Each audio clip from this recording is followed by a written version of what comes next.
Hello 1CW, very exciting day today with lots of snow. Make sure you have lots of fun in the snow.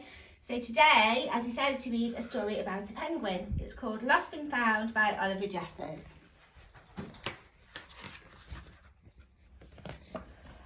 Once there was a boy, and one day he found a penguin at his door. The boy didn't know where it had come from, but it began to follow him everywhere.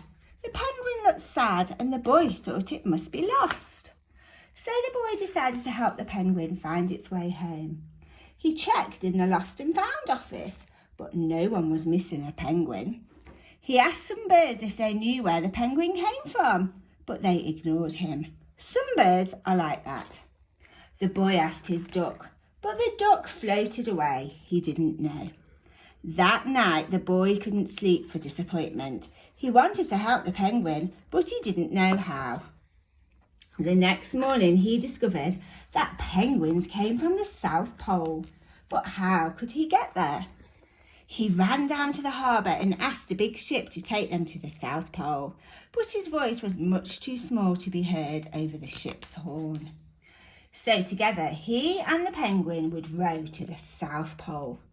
The boy took his rowboat out of the cupboard and they tested it for size and strength.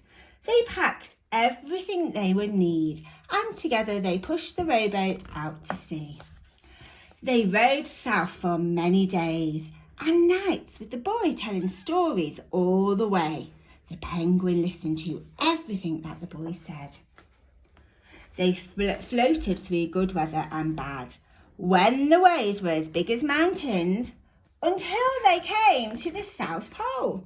The boy was delighted, but the penguin said nothing. Suddenly, it looked sad again as the boy helped it out of the boat. The boy said goodbye and floated away, but as he looked back, the penguin looked sadder than ever. It felt strange to be on his own, and the more he thought, the more he realised he was making a big mistake. The penguin wasn't lost, he was just lonely. Quickly he turned the boat around and he headed back to the South Pole as fast as he could. At last he reached the pole again, but where was the penguin?